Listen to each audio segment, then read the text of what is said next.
Structures ಇರುತ್ತೆ, ಅದು ಅದನ್ನು ಸಪೋರ್ಟ್ ಮಾಡುತ್ತೆ. Ligaments, tendons, meniscus and cartilages ಅಂತೀವಿ. ಇದೆಲ್ಲ ಸೇರಿ ನಮ್ಮ ಜಾಯಿಂಟ್ಸ್ನ ಸ್ಟ್ರಾಂಗ್ ಆಗಿಡೋದಕ್ಕೆ ಹೆಲ್ಪ್ ಮಾಡುತ್ತೆ. ಸೊ ಸ್ಪೋರ್ಟ್ಸ್ ಇಂಜುರೀಸ್ ಅಂದರೆ ಸ್ಪೋರ್ಟ್ಸ್ ಆಡಬೇಕಾದ್ರೆ ಮಾತ್ರ ಇಂಜುರಿ ಆಗುವಂಥದ್ದಲ್ಲ.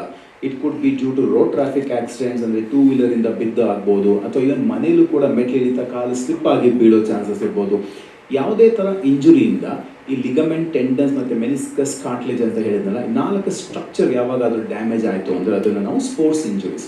ಸೊ ಇದಕ್ಕೆ ನಾವು ಅವೇರ್ನೆಸ್ ಯಾತಕ್ಕೆ ಇಂಪಾರ್ಟೆಂಟ್ ಅಂದರೆ, ಇವಾಗ ಫ್ರ್ಯಾಕ್ಚರ್ ಅಂತಂದರೆ ಪೇಷಂಟ್ಗೆ ಸ್ವಲ್ಪ ಕ್ರಿಟಿಕಲ್ ಅನಿಸುತ್ತೆ, ಹಾಗಾಗಿ ಸ್ವಲ್ಪ ಹಾಸ್ಪಿಟಲ್ಗೆ ರೀಚ್ ಔಟ್ ಆಗೋ ಚಾನ್ಸಸ್ ಇರುತ್ತೆ. ಬಟ್ ಸ್ಪೋರ್ಟ್ಸ್ ಇಂಜುರೀಸಲ್ಲಿ ಏನಾಗುತ್ತೆ ಅಂದರೆ ಸ್ವಲ್ಪ ನಡೆಯೋಕ್ಕಾಗ್ತಾ ಇರುತ್ತೆ, ಹಾಗಾಗಿ ಸ್ವಲ್ಪ ಇಗ್ನೋರ್ ಮಾಡ್ತಾರೆ. ಏನೂ ಆಗೋದಿಲ್ಲ, ಬರೀ ಕಾಲು ಉಳುಕಿದೆ, ನೋಡೋಣ ಸ್ವಲ್ಪ ದಿನ ಹಾಗೆ ಬಿಟ್ಟು ಅಂತ. ಸೊ ಅವಾಗ ಏನಾಗುತ್ತೆ ಅಂದರೆ ಕೆಲವೊಂದು ಕ್ರಿಟಿಕಲ್ ಇಂಜುರೀಸ್ ಏನಾಗುತ್ತೆ ಅದು ಹೀಲ್ ಆಗೋದಿಲ್ಲ. ಸೊ ಅವರು ಸ್ವಲ್ಪ ನಾರ್ಮಲ್ ಆಗಿ ಮತ್ತೆ ಆಟ ಆಡೋದಕ್ಕೆ ಪ್ರಯತ್ನ ಪಟ್ಟಾಗ, ಅಥವಾ ಆಕ್ಟಿವ್ ಲೈಫ್ ಸ್ಟೈಲ್ ಅಂತೀವಲ್ಲ, ಓಡೋದಿರ್ಬೋದು, ರನ್ನಿಂಗ್ ಇರ್ಬೋದು, ಸೈಕ್ಲಿಂಗ್ ಇರ್ಬೋದು, it could be any kind of physical activities. So when they try to do all those physical activities, that's when they start facing issues. ಕಾಲು ಹುಳ್ಕೋದು, ಮೊಣಕಾಲು ACL ಲಿಗಮೆಂಟ್ ಅಂತ ಹೇಳ್ತೀವಿ, ಅದು ತುಂಬ ಕಾಮನ್ ಲಿಗಮೆಂಟ್ ನಮ್ಮಲ್ಲಿ ಏನಾದರೂ ಡ್ಯಾಮೇಜ್ ಆಗುವಂಥದ್ದು. ಆ ACL ಲಿಗಮೆಂಟ್ ಏರಾದಾಗ ಏನಾಗುತ್ತೆ ಅಂದರೆ ಕಾಲು ಹುಳುಕುತ್ತೆ ಅವಾಗವಾಗ. ಅದನ್ನು ಕೂಡ ತುಂಬ ಜನ ನೆಗ್ಲೆಕ್ಟ್ ಮಾಡ್ಕೊಂಡ್ಬರ್ತಾರೆ. ಸೊ ನೆಗ್ಲೆಕ್ಟ್ ಮಾಡಿದಾಗ ಏನಾಗುತ್ತೆ ಅಂದರೆ ಸಿಂಪಲ್ ಆಗಿರುವಂಥ ಇಂಜುರಿ ಕಾಂಪ್ಲೆಕ್ಸ್ ಆಗುತ್ತೆ. ಸೊ ಮಂಡಿ ಸವಿಯುತ್ತೆ, ಒಳಗಡೆ ಇರುವಂಥ ಕುಷನ್, ಶಾಕ್ ಅಬ್ಸರ್ವರ್ ಎಲ್ಲ ಟೇರ್ ಆಗುತ್ತೆ. ಆಮೇಲೆ ಅದರದ್ದು ಟ್ರೀಟ್ಮೆಂಟು ಬಹಳ ಕಾಂಪ್ಲೆಕ್ಸ್ ಆಗುತ್ತೆ. ಬಟ್ ಅದೇ if they reach it on the same day, ಅಥವಾ ಅವ್ರಿಗೆ ಯಾವಾಗ ಕಾಲು ಉರಿದ ತಕ್ಷಣ ಉಳ್ಕೋಕೆ ಶುರು ಆಗ್ತಾ ಇದೆ ಅಂತ ಗೊತ್ತಾದಾಗ ಅದನ್ನು ಸೀರಿಯಸ್ ಆಗಿ ಕನ್ಸಿಡರ್ ಮಾಡಿ the reach out a doctor or a surgeon, sports injury surgeon specialist. ಅದನ್ನು ನಾವು ಅವತ್ತೇ ಸೇಮ್ ಪ್ರಾಪರಾಗಿ ಟ್ರೀಟ್ ಮಾಡಿದ್ರೆ early recovery and a good outcome, ಅಂದರೆ ಮತ್ತೆ ಚೆನ್ನಾಗಿ ಸ್ಪೋರ್ಟ್ಸ್ ಆಡುವಂಥ ಪರಿಸ್ಥಿತಿಗೆ ತಳ್ಳಬಹುದು. ನೆಗ್ಲೆಕ್ಟ್ ಮಾಡಿದಾಗ ಏನಾಗುತ್ತೆ ಅಂದರೆ ಸರ್ಜರೀಸ್ ಅಷ್ಟೇ ಕಾಂಪ್ಲೆಕ್ಸ್ ಆಗುತ್ತೆ, ಮಲ್ಟಿಪಲ್ ಸ್ಟೆಪ್ಸ್ ಬೇಕಾಗುತ್ತೆ, ಆ್ಯಂಡ್ ರಿಕವರಿನೂ ಕೂಡ ತುಂಬ ಡಿಲೇ ಆಗುತ್ತೆ, and incomplete recovery. So pain ಉಳ್ಕೊಳೋದು ಅಥವಾ ಮಾತಾಡೋಕೆ ಆಗ್ದಲೇ ಇರ್ಬೋದು. So there are so many things that will come in the way. So ಹಾಗಾಗಿ I want to talk about the sports injuries, how important it is, and when to reach the sports injury specialist, what are all the advances in the treatment of sports injuries.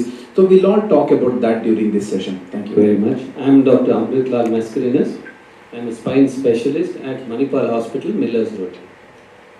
We are gathered here today to highlight on the effect of trauma on the spine.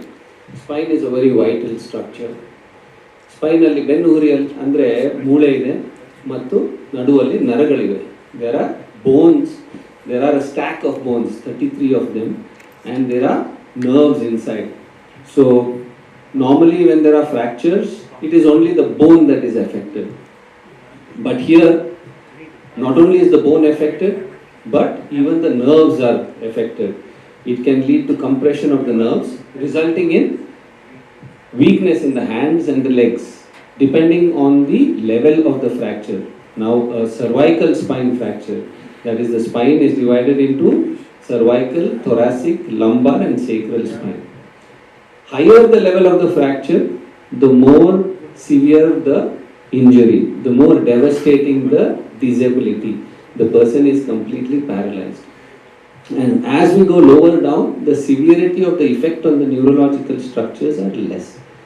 So whenever there is a spine fracture, it is a very, very serious problem, and this has to be attended to urgently.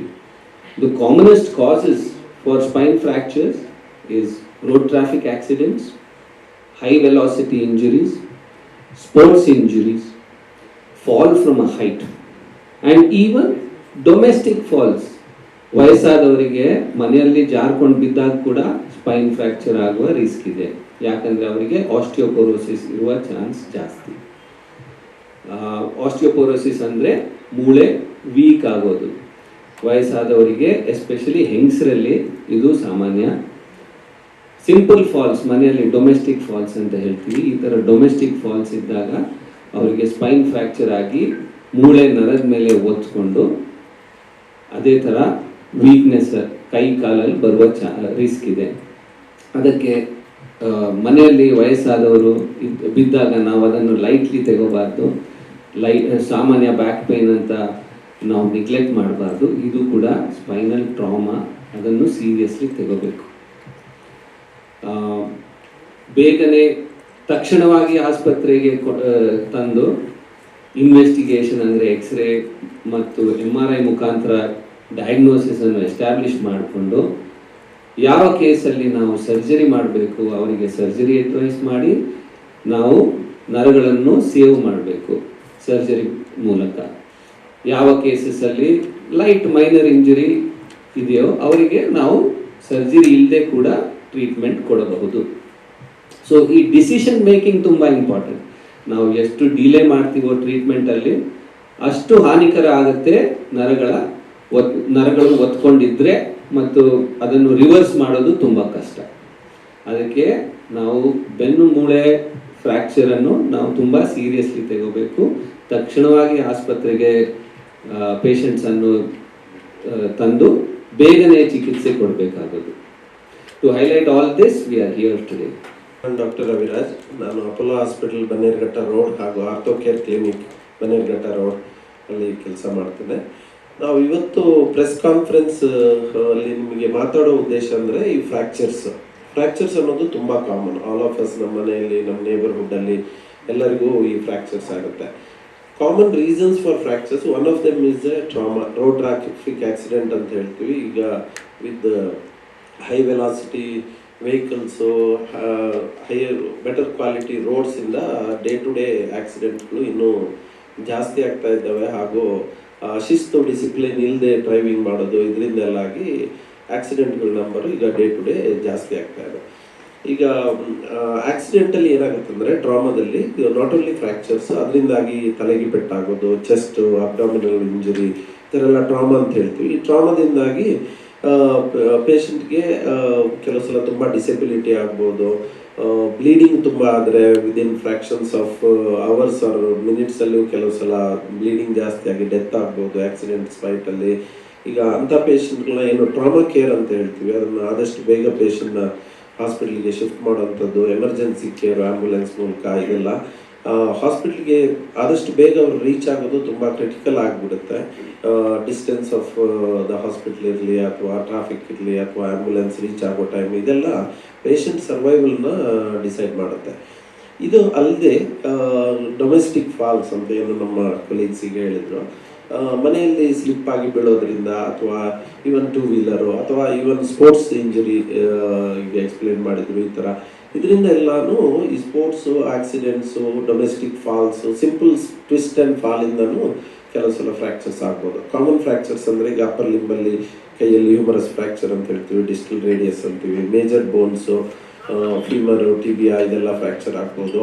ಇದರಿಂದಾಗಿ ಏನಾಗುತ್ತೆ ಅಂದರೆ ಈ ಪೇಷಂಟ್ಗಳನ್ನ ನಾವು early ಆಗಿ ಅವ್ರನ್ನ treat ಮಾಡಿ ಅವ್ರದ್ದು blood loss ಎಲ್ಲ ಇದ್ದರೆ ಅದನ್ನೆಲ್ಲ ಕರೆಕ್ಟ್ ಮಾಡಿ ಇವೆನ್ಚುಲಿ ಟೈಪ್ ಆಫ್ ಫ್ರ್ಯಾಕ್ಚರ್ ಏನಿದೆ ಅದನ್ನು ನೋಡಿಕೊಂಡು ಅದಕ್ಕೆ ಸ್ಟೇಬಲ್ ಫ್ರ್ಯಾಕ್ಚರಾ, ಜಾಯಿಂಟ್ ಇನ್ವಾಲ್ವ್ ಆಗಿದೆಯಾ ಇಲ್ವಾ, ಬೇರೆ ಅಸೋಸಿಯೇಟೆಡ್ ಇಂಜುರೀಸ್ ಏನಿದೆ, ಬೇರೆ ಮೆಡಿಕಲ್ ಕಂಡೀಷನ್ ಏನಿದೆ, ಇದನ್ನೆಲ್ಲ ನೋಡಿಕೊಂಡು ನಾವು ಅವ್ರಿಗೆ ಆ ಪೇಷಂಟ್ಗೆ ಆಗೋ ಥರ ನಾವು ಅವರ ಟ್ರೀಟ್ಮೆಂಟನ್ನು ನಾವು ಕಸ್ಟಮ್ ಮೇಕ್ ಮಾಡಿ ಅದನ್ನು ಟ್ರೀಟ್ಮೆಂಟ್ ಮಾಡೋವಂಥದ್ದು. ಎಲ್ಲ ಫ್ರ್ಯಾಕ್ಚರ್ಸ್ಗೆ ಏನು ಸರ್ಜರಿನೇ ಬೇಕಂತಲ್ಲ, ಅನ್ಡಿಸ್ಪ್ಲೇಸ್ಡು ಅಥವಾ ಸಿಂಪಲ್ ಫ್ರ್ಯಾಕ್ಚರ್ಸನ್ನು ನಾವು ಕನ್ಸರ್ವೇಟಿವ್ ಪ್ಲಾಸ್ಟರ್ ಮೂಲಕನೂ ಟ್ರೀಟ್ ಮಾಡ್ಬೋದು. ಮೇಜರ್ ಸರ್ಜರೀಸ್ಗೆ ಲೈಫ್ ಸೇವಿಂಗ್ ಸರ್ಜರೀಸ್ ಎಲ್ಲ ವಿದಿನ್ 24-48 ಅವರ್ಸ್ ನಾವು ಅದನ್ನು ಮಾಡಿ ಆ ಫ್ರ್ಯಾಕ್ಚರ್ ಚೆನ್ನಾಗಿ ಹೀಲ್ ಆಗುವ ಹಾಗೆ, ಅದೇ ಟೈಮಲ್ಲಿ ನಮಗೆ ಪೋಸ್ಟ್ ಸರ್ಜರಿ ರಿಹ್ಯಾಬಿಲಿಟೇಷನ್ ಅಂತ ಹೇಳ್ತೀವಿ. ಅವ್ರದ್ದು ಜಾಯಿಂಟ್ ಸ್ಟಿಫ್ ಆಗದೆ ಇರೋಂಗೆ, ಮಸಲ್ ವೀಕ್ ಆಗದೆ ಇರೋಂಗೆ, ಅವ್ರನ್ನ ರಿಕವರಿ ಆಗೋಂಗೆ ಫಿಸಿಯೋಥೆರಪಿ ಎಲ್ಲ ಮಾಡಿ ನಮಗೆ at the end of the day ನಾವು ಟ್ರೀಟ್ ಮಾಡಿರೋ ಫ್ರ್ಯಾಕ್ಚರ್ ಚೆನ್ನಾಗಿ ಕೂಡ್ಕೋಬೇಕು. ಆ ಪೇಷಂಟು ಅವರು ಬೀಳೋ ಮೊದಲು ಏನು ಫಂಕ್ಷನಲ್ ಆ್ಯಕ್ಟಿವಿಟಿ ಮಾಡ್ತಾಯಿದ್ರು ಅಥವಾ ಅವರು breadwinner of the family ಇದ್ದರೆ he should be able to go back into that activity levels, so that ಅವ್ರ ವರ್ಕ್ ಎಲ್ಲ ಅವ್ರು ಮಾಡಿ ಅವರು ಬೋತ್ ಅವ್ರ ಫ್ಯಾಮಿಲಿ ಆ್ಯಂಡ್ ಸೊಸೈಟಿಗೆ ಒಂದು ಯೂಸ್ಫುಲ್ ಪರ್ಸನ್ ಆಗೋ ಥರ ಮಾಡೋವಂಥದ್ದು ಇರುತ್ತೆ. ಇದಲ್ಲದೆ ಈ ಎಲ್ಡರ್ಲಿ ಪೇಷಂಟ್ಸ್, ಈಗ ಆಸ್ಟಿಯೋಪೊರೋಸಿಸ್ ಅಂತ ಹೇಳ್ತೀವಿ, ಬೋನ್ ಕ್ವಾಲಿಟಿ ತುಂಬ ಇರೋದ್ರಿಂದ ಈವನ್ ಸ್ಲಿಪ್ ಆ್ಯಂಡ್ ಫಾಲ್, ಮನೇಲಿ ಬಿದ್ದರೆ ಸಾಕು, ಮೈನರ್ ಸ್ಲಿಪ್ಪಿಂದನೂ ಮೇಜರ್ ಹಿಪ್ ಫ್ರ್ಯಾಕ್ಚರ್ಸ್ ಎಲ್ಲ ಆಗ್ಬೋದು. ಇದರಿಂದ ಎಲ್ಲ ಸ್ವಲ್ಪ ಲಾಂಗ್ ಟರ್ಮ್ ಇಂಪ್ಲಿಕೇಶನ್ ಇರುತ್ತೆ. ಕಾಸ್ಟ್ ಆಗಲಿ, ರಿಕವರಿ ಆಗಲಿ, ಇದೆಲ್ಲ both society as well as to the ಫ್ಯಾಮಿಲಿಗೆ ಇದು ಬರ್ಡನ್ ಆಗ್ಬೋದು. ಬಿಕಾಸ್ ರಿಕವರಿ ಟೈಮೆಲ್ಲ ಹಿಪ್ ಫ್ರ್ಯಾಕ್ಚರ್ಸ್ ಎಲ್ಲ ಒಂದು 5 to 6 months ತನಕ ಟೈಮ್ ತೊಗೋಬೋದು. ಸೊ ನಾವು ಇವತ್ತಿಲ್ಲಿ ಈ ಫ್ರ್ಯಾಕ್ಚರ್ಸು ಅದು ಹೇಗಾಗುತ್ತೆ, ಅದನ್ನು ಹೇಗೆ ಕೇರ್ ತೊಗೋಬೇಕು, ಯಾವ ಥರ ನಾವು ಅದನ್ನು ಅರ್ಲಿ ಟ್ರೀಟ್ಮೆಂಟ್ ಆ್ಯಂಡ್ ಪ್ರಾಂಪ್ಟ್ ಮ್ಯಾನೇಜ್ಮೆಂಟಿಂದ how we can get the patient back into their active life ಅನ್ನೋದ್ರ ಬಗ್ಗೆ ಡಿಸ್ಕಷನ್ ಮಾಡೋಕ್ಕೆ ಇಲ್ಲಿದ್ದೀವಿ.